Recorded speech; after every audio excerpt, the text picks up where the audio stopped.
Hello friends, मैं Pratiksha and welcome back to my YouTube channel Pratiksha flower gardening. तो दोस्तों, आज का हमारा पौधा है गुलाब का पौधा। और नवंबर के महीने में आप देख सकते हैं मेरे गुलाब के पौधे पे कितनी ढेर सारी कलियां और फूल आए हैं। तो अगर आपके भी गुलाब के पौधे पे इस तरह से कली फूल नहीं आ रहे हैं या फिर गुलाब के पौधे ने अपनी ग्रोथ रोक दी है, तो इस वीडियो में मैं आपकी इन सारी समस्याओं का समाधान बताऊँगी। तो दोस्तों, नवंबर के महीने में आपको अपने गुलाब पे कुछ काम करने होते हैं और साथ ही कुछ ऐसे फर्टिलाइज़र डालने होते हैं जिसको डालते ही आपके गुलाब के पौधे में अच्छी ग्रोथ के साथ साथ ढेर सारी कलियां और फूल बनना शुरू हो जाती हैं। तो वीडियो में लास्ट तक बने रहिएगा। वीडियो अच्छी लगती हो तो वीडियो को लाइक करिएगा, दोस्तों के साथ इसको शेयर करिएगा और हमारे चैनल को ज़रूर सब्सक्राइब करिएगा। तो चलिए अब हम अपनी वीडियो को शुरू करते हैं।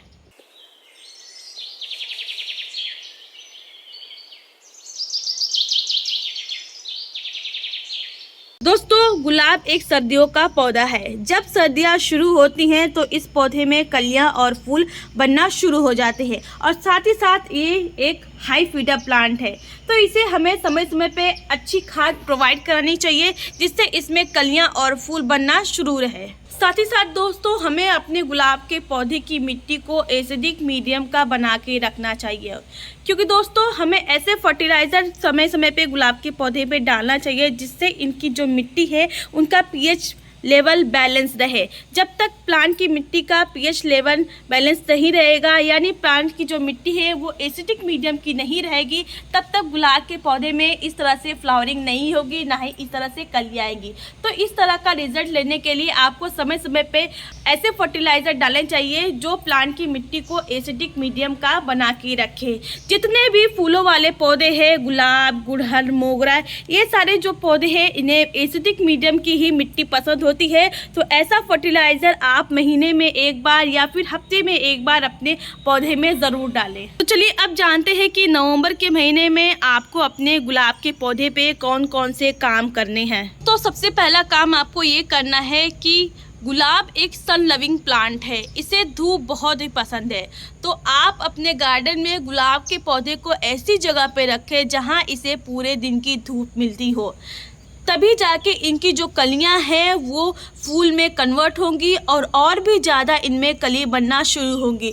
तो ये सबसे पहला काम आपको अपने गुलाब के पौधे पे करना ही करना है। तो चलिए अब बात करते हैं दूसरे काम की। दूसरा काम आपको ये करना है कि अगर आपने अक्टूबर के महीने में अपने गुलाब के पौधे की सॉफ्ट या फिर हार्ड प्रूनिंग नहीं की है, तो आप इस समय अपने गुलाब की सॉफ्ट या फिर हार्ड प्रूनिंग कर सकते हैं। क्योंकि दोस्तों, सॉफ्ट या फिर हार्ड प्रूनिंग करने से ये फ़ायदा होगा कि नई नई ब्रांचेस निकलेंगी और पौधा आपका जो ग्रोथ करेगा, नई नई ब्रांचेस निकलेंगी तो उस पर नई नई कलियाँ आएंगी और नए नए फूल आपको देखने को मिलेंगे। तो दोस्तों, यही फ़ायदा है प्रूनिंग करने का। तो इस समय आप अपने पौधे की प्रूनिंग ज़रूर करिए। अब बात करते हैं तीसरे काम की। तीसरा काम आपको ये करना है कि आपको अपने गुलाब की मिट्टी में अच्छी तरीके से पानी देना है। जब आपके गुलाब की जो मिट्टी है ऊपर से इस तरह से सूखी हुई मिले, 2 इंच सूखी हुई मिले, तब आप इसमें पूरी अच्छी तरीके से पानी दीजिए। इतना पानी दीजिए कि इसकी जो मिट्टी है अच्छी तरीके से गीली हो जाए और ड्रेनेज होल से पानी गिरने लगे। जब आप अपने गुलाब की जो मिट्टी है उसको बहुत ही अच्छी तरीके से ड्रेनेज बनाते हैं, तो जो भी पानी आप इसमें देते हैं, पानी मिट्टी पूरी तरह से एब्जॉर्ब कर लेती है और ड्रेनेज होल से निकलने लगता है।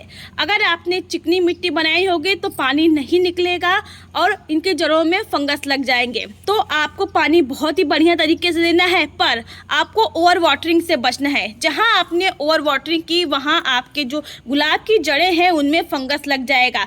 तो आपको ओवर वाटरिंग बिल्कुल नहीं करना है। आपने आज पानी दिया है तो आपको कल बिल्कुल नहीं पानी देना है, क्योंकि आपने बहुत ही बढ़िया से आज पानी दिया है तो कल आपको पानी नहीं देना है। आप 1 हफ्ते बाद जब आपके प्लांट की जो मिट्टी है इस तरह के सूखी हुई मिले, तब आप इसमें पानी दीजिए।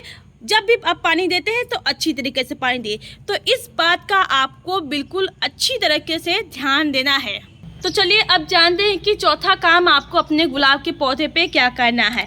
तो आपको अपने गुलाब की मिट्टी की अच्छी तरीके से गुड़ाई करनी है। गुड़ाई करने से ये फ़ायदा होगा कि जो प्लांट की जो जड़ें हैं उनमें ऑक्सीजन का संचार होगा और जो जड़ें हैं बहुत ही अच्छी तरीके से ग्रोथ करेंगी। तो ये फ़ायदा होता है गुड़ाई करने का। हफ्ते में एक बार आपको अपने गुलाब की मिट्टी की अच्छी तरीके से गुड़ाई करनी है, क्योंकि जब गुलाब की गुड़ाई आप नहीं करते हैं तो ऊपर से इनकी जो मिट्टी है वो सख्त हो जाती है। तो आप इनमें कोई भी फर्टिलाइज़र डालते हैं, इनकी जड़ों तक नहीं पहुँचते हैं और इनमें कोई भी प्रभाव फर्टिलाइज़र का नहीं होता है। जैसा ही पौधा रहता है वैसा ही बना रहता है।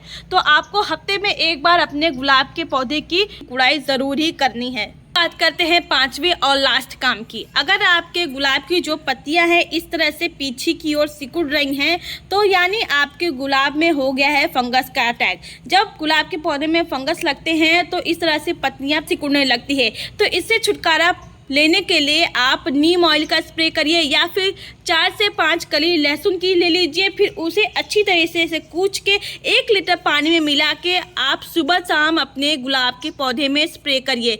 इस समस्या से आपको तुरंत छुटकारा मिल जाएगा।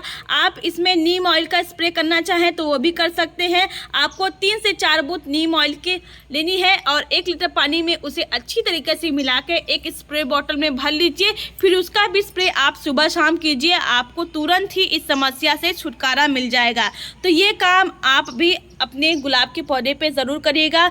जैसा कि आप देख रहे हैं मेरे पौधे पे लगे हुए हैं, मैंने सुबह शाम इसका छिड़काव करना शुरू कर दिया है और जल्दी मुझे इस समस्या से छुटकारा मिल जाएगा। दोस्तों चलिए जानते हैं वह कौन सा फर्टिलाइज़र आपको अपने गुलाब के पौधे में देना है कि आपके भी गुलाब की जो जड़ें हैं वो एक्टिवेट हो जाए, इस तरह से कलियाँ और फूल बनाना फिर से शुरू कर दें। तो ये देखिए दोस्तों, ये है वो फर्टिलाइज़र जिसके इस्तेमाल से मेरे गुलाब के पौधे पे इस तरह से कलियाँ और फूल बनना शुरू हो गई हैं। तो ये फर्टिलाइज़र क्या है चलिए वो जानती है। तो दोस्तों मैंने लगभग 1 गिलास पानी में प्याज के छिलके लिए हैं। 2 मुट्ठी मैंने प्याज के छिलके लिए थे और उसे 3 से 4 दिन इस तरह से 1 गिलास पानी में भिगो के रख दिया है। और आप देख सकते हैं कितना बढ़िया कलर आया है, फर्टिलाइज़र बनके तैयार हो गया है। तो अगर आप भी इस फर्टिलाइज़र को बनाना चाहते हैं तो आप बस 1 गिलास पानी लीजिए, 3 से 4 आपको प्याज के छिलके लेना है। प्याज के छिलके बिल्कुल मुफ्त है, आपको घर पे ही मिल जाएंगे। और ये जो फर्टिलाइज़र है पूरी तरह से ऑर्गेनिक है, घर से ही बना हुआ फर्टिलाइज़र है। कोई मैंने इनऑर्गेनिक फर्टिलाइज़र बनाया नहीं है। आप देख सकते हैं ये फर्टिलाइज़र बन के तैयार हो गया है। बहुत ही बढ़िया फर्टिलाइज़र है। आप देख सकते हैं प्याज के छिलके इसमें आपको दिखाई दे रहे होंगे। प्याज ने अपना पूरा कलर छोड़ दिया है। बढ़िया फर्टिलाइज़र बन के तैयार हो गया है। तो चलिए अब जानते हैं कितनी मात्रा में आपको अपने फर्टिलाइज़र को गुलाब के पौधे पे देना है। तो सबसे पहले आपको जितने पौधे में इस फर्टिलाइज़र को देना है उतनी मात्रा में आपको इस फर्टिलाइज़र को छान के अलग कर देना है। मुझे लगभग 2 पौधे में देना है तो मैं लगभग 25 से 30 ग्राम इस फर्टिलाइज़र को छान लूँगी। ये देखिए मैंने छान लिया है। ये देखिए इस तरह से ये फर्टिलाइज़र मैंने 25 से 30 ग्राम छान लिया है। अब लगभग आधा लीटर मैं इसमें पानी मिलाऊंगी। तो ये देखिए आधा लीटर पानी है, मैं इसमें अच्छी तरीके से इसको मिला दूंगी। ये देखिए फर्टिलाइज़र बनके तैयार हो गया है। बहुत ही इंस्टेंट फर्टिलाइज़र है, कोई झंझट नहीं है, बहुत ही आसानी तरीके से बन जाता है। और घर में ही मौजूद चीज़ों से मैंने इसको बनाया है, जिसे हम गंदगी समझ के फेंक देते हैं वो हमारे प्लांट्स के लिए संजीवनी है। हमारे प्लांट्स में बहुत ही ज़्यादा फ़ायदा करेगी। और यह फर्टिलाइज़र पौष्टिक तत्वों से भरपूर है। इसमें भरपूर मात्रा में नाइट्रोजन है, सल्फर है, फास्फोरस है। इन सारे खनिज तत्वों से ये भरपूर मात्रा में भरा हुआ फर्टिलाइज़र है। तो चलिए अब हम थोड़ी थोड़ी मात्रा में ये फर्टिलाइज़र अपने गुलाब के पौधे में देंगे। तो ये देखिए मेरी मिट्टी अच्छी तरीके से सूखी है, मैंने गुड़ाई भी कर ली है। तो ये फर्टिलाइज़र अब थोड़ी मात्रा में अपने गुलाब के पौधे में दूंगी। थोड़ी थोड़ी मात्रा में आप अपने गुलाब के पौधे में दीजिए, इसका बहुत ही बढ़िया रिजल्ट आपको मिलेगा। तो इस तरह से आप भी अपने गुलाब के पौधे में प्याज के छिलके का लिक्विड फर्टिलाइज़र बना के अपने गुलाब के पौधे में दीजिए और भारी भरकम फ्लावरिंग लीजिए। इस तरह से ढेर सारी कलियाँ आएंगी, कलियाँ बड़ी साइज़ की रहेंगी और फूल का साइज़ भी आपके बहुत ही बड़ा होगा। इस तरह से गुच्छे में कलियाँ आएंगी, गुच्छे में फूल आएंगी और वैसा सूट निकलेंगे, नई नई ग्रोथ होगी और पौधा आपका पहले से भी ज़्यादा घना हो जाएगा। तो इस तरह का रिजल्ट मैंने पाया है बिल्कुल ऑर्गेनिक फर्टिलाइज़र से, जो है प्याज का लिक्विड फर्टिलाइज़र। तो वीडियो आपको अच्छी लगी हो तो वीडियो को लाइक करिएगा, शेयर करिएगा, चैनल को ज़रूर सब्सक्राइब करिएगा। तो थैंक्स फॉर वॉचिंग।